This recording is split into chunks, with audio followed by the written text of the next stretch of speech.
Bonjour à tous, on se retrouve aujourd'hui pour une vidéo qui va traiter de budget et notamment de mon budget personnel, peut-être pour vous donner des idées sur comment vous pourriez gérer un petit peu mieux potentiellement ou différemment vos dépenses. Puisque bien évidemment, lorsqu'il s'agit de budget, les deux catégories principales, elles sont inscrites ici, hein, ce sont les dépenses et les revenus. Sachant que ça dépend de votre situation, mais dans beaucoup de situations et dans beaucoup de cas, le contrôle sur les dépenses est bien plus important et bien plus accessible que le contrôle sur vos revenus.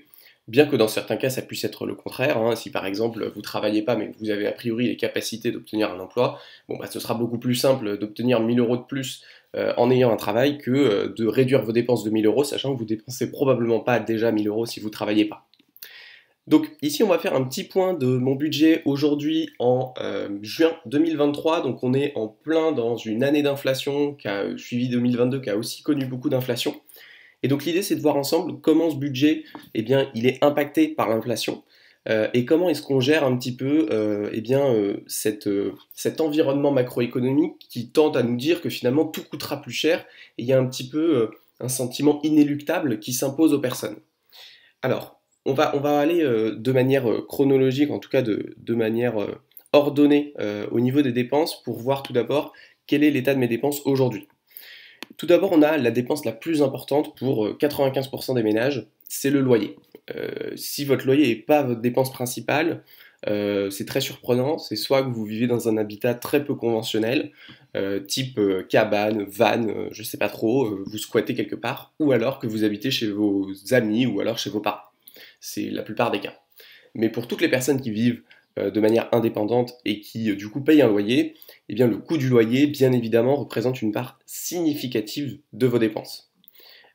Encore plus significative dans mon cas, parce que si on regarde, ça représente facile 70% de mes dépenses, parce que tout le reste de mes dépenses sont tellement réduites que eh bien, ça représente une part encore plus importante. Alors dans mon cas, je suis à 266 euros de loyer. Si on compare par rapport à l'année dernière, il y a eu une augmentation de 6 euros. Alors ça représente quoi? Ça représente une petite augmentation de 2,5%, quelque chose comme ça. Bon, sachant qu'une augmentation du loyer de 2,5% sur une année où il y a eu une augmentation des prix généralisés beaucoup plus importante et que j'ai eu la chance aussi que mon salaire eh bien, soit augmenté à peu près au niveau de l'inflation, fait que le loyer finalement pèse moins dans mes dépenses que l'année dernière. Donc en ça, c'est acceptable. Alors à la question comment est-ce que je fais pour avoir un loyer aussi bas, parce que ça reste un loyer très bas, déjà il faut bien évidemment savoir où est-ce que vous habitez. En l'occurrence, moi j'habite dans une ville moyenne, donc déjà exit tout ce qui est Paris, Lyon, Rennes et qui coûte très cher même sur des logements étudiants. Et ensuite, je suis en colocation, ce qui me permet de manière efficace de diviser le prix du logement effectivement par 3, parce qu'on est 3 dans la coloc, donc concrètement, l'appartement est grand, il pourrait coûter 750 euros, mais divisé par 3, bah oui, ça fait que 266 en l'occurrence. Donc, effectivement, la colocation, c'est une option pour réduire le coût du loyer. Après, il y a aussi, de manière générale, l'adaptation à l'espace, c'est-à-dire au nombre de mètres carrés. Si à un moment, bah, il y a eu un changement dans notre vie qui fait qu'on a peut-être plus besoin d'autant de mètres carrés que ce qu'on a pu avoir besoin à un moment, ça peut être intéressant de déménager pour avoir un habitat qui correspond à notre situation actuelle. C'est pertinent d'un point de vue financier, mais c'est aussi pertinent d'un point de vue environnemental, parce que effectivement, avoir une maison qui est 3 fois trop grande pour nous, bah, c'est pas forcément une bonne chose d'un point de vue empreinte carbone, etc., etc. Ici, je note toujours en fait dans la catégorie d'à côté, c'est-à-dire les solutions potentielles que je peux utiliser pour réduire mes dépenses. Donc là, ici, j'avais noté coloc parce qu'à l'époque où j'avais fait mon budget, j'étais pas encore en colocation, donc c'est en vert parce que je l'ai mis. Il y a la question du woofing. Sur le papier, je pourrais faire du woofing toute l'année, c'est-à-dire travailler pour quelqu'un, notamment sur la partie agricole, en échange du loyer et même de la nourriture. En l'occurrence, c'est pas une solution que je trouve enviable à l'année pour plusieurs raisons, et notamment pour le fait que ça m'éloignerait du centre urbain, donc ça m'empêcherait de travailler. Donc dans le grand tout, j'y perdrais. Une autre solution, c'est d'acheter. Mais acheter, j'ai fait une vidéo là-dessus, j'ai fait beaucoup de comparatifs compte tenu de mon loyer actuel.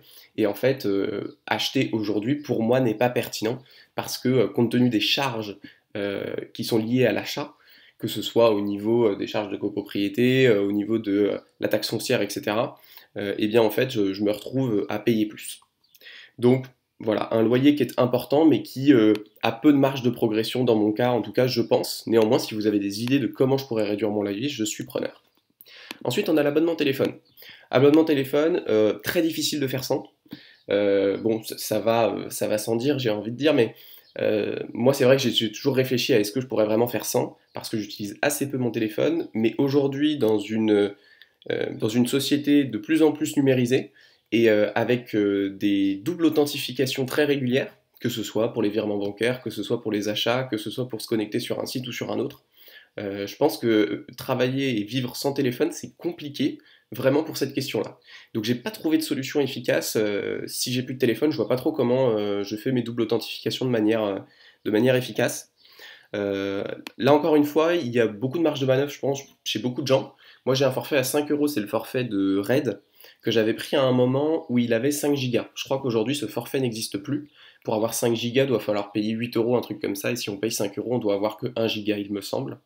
Mais voilà, l'idée c'est de profiter des offres qui sont sans engagement à un moment donné et effectivement avoir un abonnement qui correspond aussi à son utilisation.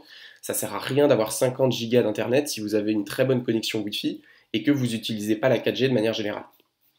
Donc regardez aussi un petit peu qu'est-ce que vous offre votre forfait en termes notamment de données Internet, combien vous utilisez à peu près par mois, et si vous utilisez même pas 10% de ce que vous donne votre abonnement, vous avez vraiment intérêt à modifier votre abonnement pour qu'il corresponde à votre capacité. Et de manière générale, j'ai envie de dire que pour une personne seule, je pense que c'est une erreur d'avoir un abonnement téléphonique qui dépasse les 10 euros. Il y a des abonnements téléphoniques avec tout illimité et une quantité de data absolument monstrueuse à 10 euros. Donc dès lors que vous payez plus, très probablement que vous pouvez faire mieux. Sachant qu'aujourd'hui, le passage d'un opérateur téléphonique à un autre se fait très très bien par portage. Donc voilà, il n'y a pas de coupure, il n'y a pas de frais particuliers. Donc globalement, ça se passe très bien et je vous incite à le faire. Ou au moins, à la limite, à renégocier votre abonnement actuel si vous ne voulez pas changer d'opérateur. Ce qui marche très bien. Et petit tip, si vous voulez renégocier votre abonnement téléphone, il suffit d'appeler votre opérateur et de dire que vous voulez résilier. Et quand il vous demande pourquoi, c'est de dire que c'est trop cher, donc vous allez aller chez tel concurrent, vous vérifiez sur internet, vous dites bah voilà j'ai vu telle offre avec tel prix et telle quantité de data. Et là en fait votre opérateur va vous dire ah bah non restez, vous inquiétez pas, on peut baisser votre forfait à X euros. Donc voilà, c'est pas plus compliqué que ça. Donc ça c'est pour l'abonnement téléphonique. J'ai mis en solution évidemment il y a des abonnements à 2 euros, des abonnements de free, mais c'est des abonnements avec très peu de data, donc typiquement 100 mégas, quelque chose comme ça. Donc j'ai pas sauté le pas et je suis content de pas avoir sauté le pas parce que je me retrouve dans des situations à des mois où vraiment j'utilise beaucoup de ma data, 4 gigas sur 5 gigas, ce genre de choses. Donc non, pour l'instant c'est très bien de rester ici. Ensuite, on a abonnement fibre, je suis à zéro. Pourquoi je mets des catégories à zéro? En fait, c'est des coûts que j'avais historiquement quand j'ai fait mon budget. Et donc, quand je réduis les dépenses à zéro, je les laisse tout de même, parce que c'est des coûts qui sont inclus autre part. Là, typiquement, c'est du coût qui est inclus dans le loyer, donc que je paye en fait dans les charges comprises. Ce qui fait qu'en fait, mon loyer est encore beaucoup moins cher, parce qu'en fait, il est toute charge comprise. J'avais noté d'autres solutions, comme le partage de connexion potentiellement avec un voisin, le fait de ne pas racheter d'ordi, j'aurais pas besoin d'internet évidemment. Donc, mais pour l'instant c'est inclus dans le loyer, donc pas de problème. Pareil pour l'assurance habitation, qui est inclus dans le loyer, donc pas de question. Ici j'ai bien progressé, j'avais un abonnement de métro à quelque chose comme, je sais plus, 22 euros je crois par mois, donc remboursé à 50% par l'employeur. Donc ça revenait à 11 euros par mois, mais en fait je me suis rendu compte que dans ma situation et parce qu'aujourd'hui j'habite très proche de mon lieu de travail, eh bien j'étais en mesure de faire 95% de mes trajets à pied. Et donc même quand je devais aller loin, bah, je pouvais juste acheter une carte avec 10 tickets, mais pas un abonnement régulier. J'avais prévu que ça me coûterait en moyenne 5 euros par mois, et en fait je me rends compte qu'aujourd'hui je fais tous mes trajets à pied, même les trajets assez longs. Et en réalité, j'ai pas racheté de tickets, de carte 10 tickets depuis 7 mois, quelque chose comme ça. Donc j'ai mis 1 euro symbolique pour provisionner. Il y a peut-être un jour où je vais devoir racheter une carte ticket, mais globalement, ça me coûte beaucoup, beaucoup moins cher comme ça. C'est d'ailleurs intéressant de voir comment on peut euh, s'habituer ou se déshabituer en fonction des abonnements qu'on a. C'est-à-dire que typiquement, le jour où j'ai plus mon abonnement de métro, bah, j'ai trouvé plein de solutions alternatives pour me déplacer d'un endroit à un autre. Typiquement marché, hein. Ensuite, on a la case impôt. C'est la case qui a la plus augmenté cette année, puisque l'année dernière, je ne payais pas d'impôt parce que c'était sur les revenus de l'année 2021, et j'étais encore partiellement en alternance. Or, les revenus de l'alternance ne sont pas comptabilisés pour ce qui est de la fiscalité. Donc au niveau des impôts, j'ai appliqué ma solution en 2022, j'avais prévu de faire une donation pour réduire le montant de mes impôts, parce que je savais que j'allais en payer. Donc ce que j'ai fait, c'est qu'en décembre 2022, j'ai donné 1000 euros à une association donc, qui est considérée comme aide à la personne, je ne sais plus c'est quoi la dénomination, etc. Concrètement, c'était à la Croix-Rouge. L'intérêt, c'est que ces donations, elles sont sur un plafond de 1000 euros, déductibles d'impôt à 75%. Qu'est-ce que ça veut dire? Ça veut dire que quand vous donnez 1000 euros à la Croix-Rouge, eh bien vous pouvez déduire, donc soustraire 750 euros de vos impôts. Chose que j'ai fait donc cette année lors de ma déclaration d'impôt. Et donc je me retrouve avec 311 euros restants à payer sur l'année, donc j'ai divisé par 12, a priori ça fera 26 euros par mois, quelque chose comme ça, ce qui est tout à fait raisonnable. Et à savoir aussi que ce que vous pouvez faire et que j'ai fait dans mon cas, c'est que si vous avez des tickets restaurants et que vous gérez votre budget de manière à avoir trop de tickets restaurants, vous pouvez faire des donations depuis vos tickets restaurants. Et donc concrètement, moi c'est ce que j'ai fait, c'est-à-dire qu'en fait cette donation, il ne s'agit pas d'une donation qui partait de mon compte courant, mais il s'agit d'une donation qui partait de mon compte ticket restaurant, sur lequel j'avais beaucoup plus que 1000 euros de cumulé parce que je ne l'utilise que pour faire mes courses et je paye peu cher mes courses. Et donc concrètement, ça m'a permis virtuellement de convertir 1000 euros de tickets restaurant en 750 euros de déduction d'impôt. Ce qui est globalement très, très rentable parce que c'est un peu comme si virtuellement j'avais vendu mes tickets restaurants à 75% de leur valeur, tout en ayant fait une donation à la Croix-Rouge de 1000 euros. Donc voilà, je trouve que c'est une solution qui est très pertinente, qui est très efficace. Donc je pense très bien on va renouveler l'opération cette année sans doute. Ensuite, on a le budget transport pour retourner à la maison au niveau de ma famille. Donc ça va pas bouger. Donc voilà, tester Blablacar, ça a été fait. Donc on est bien à ce niveau-là. Ensuite, on a la partie provision d'équipement. Donc ça, c'est typiquement une provision, c'est-à-dire je mets de l'argent virtuellement de côté tous les mois pour les gros achats qui pourraient arriver, typiquement si mon ordinateur clame. Donc en solution, j'avais ne pas racheter d'ordinateur, évidemment. Mais surtout, j'ai trouvé une solution pour réduire cette provision à zéro. En fait, dans le cadre de mon travail, j'ai des cartes cadeaux et je peux convertir ces cartes cadeaux et les cumuler.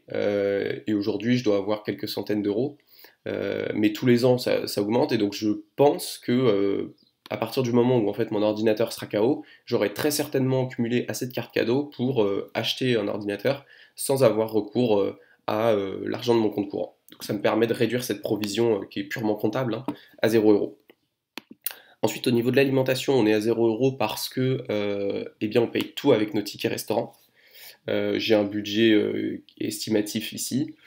Concrètement, en termes d'alimentation, on est à 20-25 euros par semaine, plutôt 20 que 25 en réalité. Donc comment on fait ça? On fait ça en mangeant que des plantes. Concrètement, ici, c'est dans mon budget, là, c'est les... D'ailleurs, il en manque un.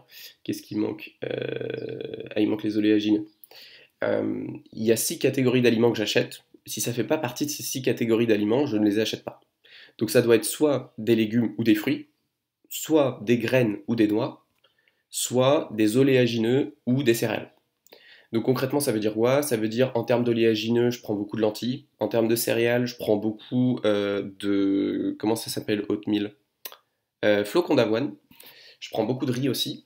En termes de fruits, ça dépend, mais je suis un fan de pommes et de bananes.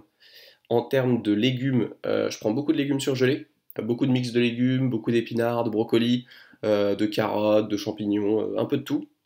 En termes de graines, c'est principalement des graines de lin qui ont un très bon apport nutritionnel et un coût vraiment ridicule.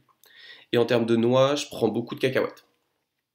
Donc ça, voilà, c'est l'alimentation qui me permet en gros d'utiliser 80 € de tickets restaurant par mois pour faire mon alimentation, sachant que j'ai à peu près quasiment 200 € de tickets restaurant par mois, bah, en fait ça me permet de mettre des tickets restaurant de côté, et ensuite je m'en sers pour faire ma donation en fin d'année. Et enfin laverie, avant j'habitais dans un appartement où il n'y avait pas de machine à laver, donc il fallait aller à la laverie, et aujourd'hui j'ai une machine à laver dans l'appartement de la colocation, donc j'ai même pas besoin de payer ça. Et donc ça nous fait un total de dépenses de 328 €. Ensuite, en termes de revenus, donc tout ça est visé toujours au minimum, ça prend pas en compte toutes les primes qui sont un peu fluctuantes. Et donc on est à 1700 €. Le Bon Coin, j'ai fait une petite année, mais mensualisé, ça fait 30 €. Et donc on est à 1730 € de revenus pour 328 € de dépenses. Donc on est à 1400 € de capacité d'épargne par mois, sachant qu'on a toujours un taux d'épargne qui dépasse les 80%, malgré l'inflation qui effectivement a pointé le bout de son nez. Donc petit mot sur l'inflation. Euh, Ce que je vois un peu trop souvent, c'est un espèce de fatalisme quand on parle de l'inflation et du budget, et les gens disent ah mais de toute façon c'est l'inflation, ça tout coûte plus cher, donc c'est pas de ma faute si je paye beaucoup, quoi. C'est pas entièrement vrai. Pourquoi? Parce qu'en fait l'inflation, effectivement on va dire l'inflation c'est 6%, c'est 8%, c'est 10%. Ce qu'il faut comprendre, c'est que l'inflation c'est une moyenne, et c'est une moyenne d'un nombre de produits extrêmement important. Donc concrètement, ce qui se passe, c'est que vous, en tant que consommateur individuel, vous avez le choix de ce que vous achetez. C'est-à-dire que l'inflation des pommes, des bananes et des poires, elle n'est pas la même. Il est très probable que, je dis au hasard, les bananes, elles ont pris 20%, les pommes 5% et les poires 10%. Sauf que si vous achetiez des bananes à chaque fois, bah oui, effectivement, vous allez vous retrouver avec une inflation de 20%. Mais rien ne vous empêche de dire, bon, bah, écoute, les bananes, là, cette année, c'est un peu chaud. Par contre, les pommes, a priori, c'est la saison, ça n'a pas trop suivi. Et ben, je mange des pommes. Et ça, c'est adaptable dans beaucoup de choses. Donc, en fait, il faut regarder les catégories qui ont été le plus gravement touchées par l'inflation et adapter ces catégories, voir s'il n'y a pas des produits de substitution. Et typiquement, c'est avec ces produits de substitution que vous allez pouvoir réduire l'impact de l'inflation. Ensuite, ce qu'il faut voir, c'est que l'inflation, euh, ça reste aussi un pourcentage qui touche inégalement tout ce qui est alimentation, loyer, etc. Concrètement, ce qu'il faut regarder, c'est votre budget individuel, regardez vos grosses lignes, et c'est ça qui compte. C'est ça qui va faire que vous allez dépenser plus ou moins. Concrètement, les postes de dépenses les plus importants, c'est le loyer, le transport, l'alimentation, et le loyer est des kilomètres devant, dans beaucoup de cas. Et donc concrètement, le loyer, effectivement, c'est se poser la question de où est-ce que j'habite. Est-ce que j'ai besoin d'habiter autant dans une région, un secteur qui est cher, dans un quartier qui est cher? Est-ce que j'ai besoin d'avoir autant de mètres carrés? Est-ce que j'ai besoin de vivre seul? Est-ce que je ne peux pas partager, par exemple, dans le cadre d'une colocation? Donc voilà, il y a plein de solutions à imaginer. Et je pense qu'il ne faut pas être fataliste face à l'inflation. Il y a quand même largement la marge de manœuvre pour faire des budgets qui sont restreints. Après, bien évidemment, tout le monde ne peut pas avoir mon budget, c'est pas la question, mais tout le monde peut adapter son budget à sa situation personnelle en fonction de ses priorités, de manière à s'en sortir mieux. Ça, j'en suis certain. Donc voilà pour le petit récap du budget sur juin 2023. Et si vous avez des questions, n'hésitez pas à les mettre en commentaire. Ciao!